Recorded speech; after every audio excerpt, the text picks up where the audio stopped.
So last week, in the art quilting world, the doo-doo hit the fan. And the background is that there's an organization called SAQUA who put on traveling exhibits that connect with other quilt shows around the world, actually. And they're always a topic-based or a theme-based exhibition. And this one was on red. I think it's called Color and Context, red.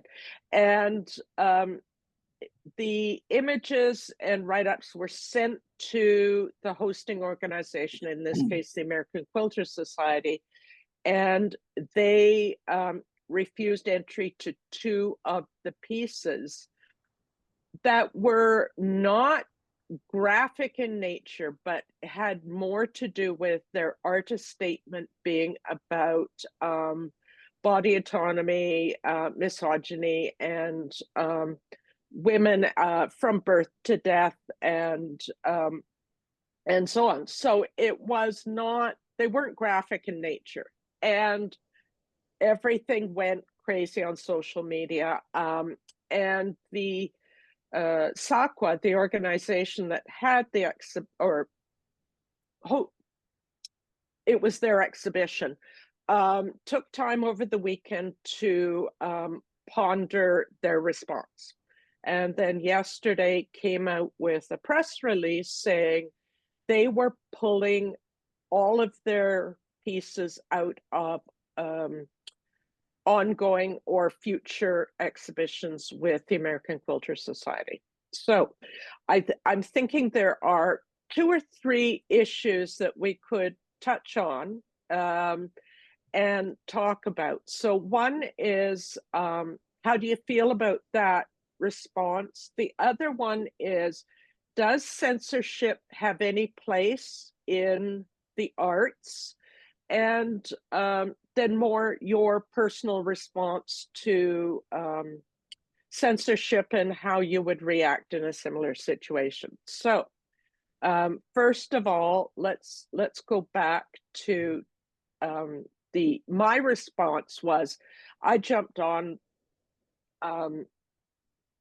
Instagram, and that quite quickly I wrote a long blog post yesterday about this incident and reflected more in a general way about censorship and why it's important to give voice to the arts in any form, whether it's music or dance or theater or all of that, and what censorship does when it's imposed in the arts, and how it shuts down conversation. It doesn't allow any interaction between parties, and it just seems in so many cases to be growing in prevalence and also to be so arbitrary.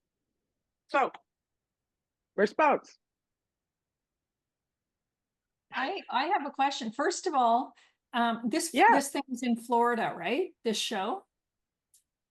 That one is in Florida, but it's also traveling. That they do a cycle of shows in different states. Because I had part of the thing wondered if this is only a red state thing. No.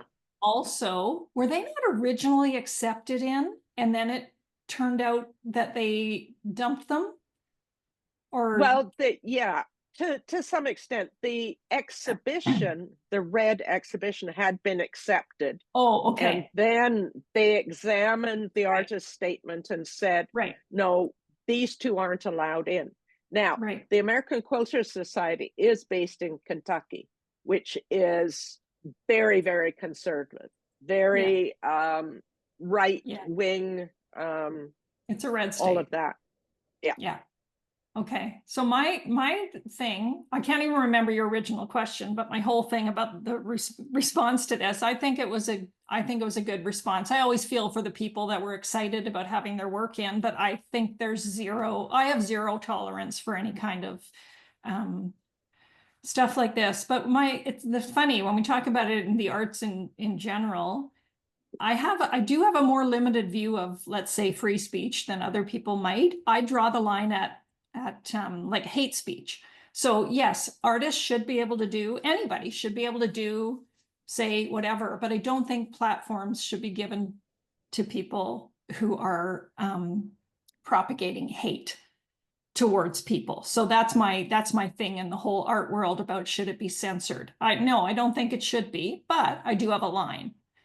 This was not. This has nothing to do with this exhibition, but art in general, that's my line. And if you do even have one with, it's all in context. If somebody has stuff where they insist upon propagating hate, perhaps there's an exhibit for that kind of stuff in the context of why are people like this? I don't know.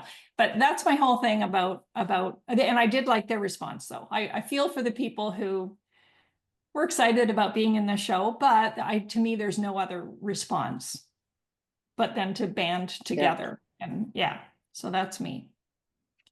Okay. Chantal. Well, free speech. So if you think about banning hate propaganda, propaganda. What did you say? How to say that? No, I know it. Propaganda. You were right.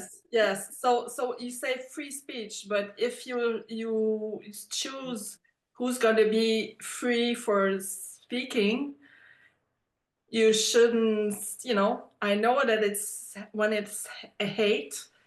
You don't want to hear that, but if you say it's free speech, everybody has to say what they want. So if people want to say that they hate something, it's free speech. If you want to say that let's propagate love and unity, this is free too.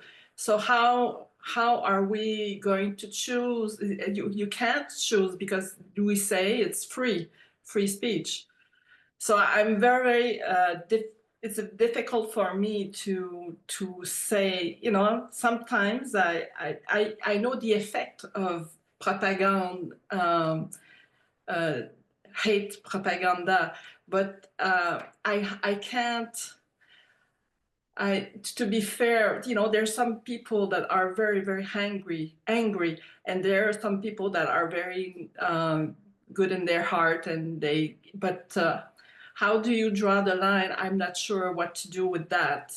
And I understand, and I see what I don't like is when you have to say it's personal, but I don't like to feel that I have to be on the same side of that person that that say that, but it's personal.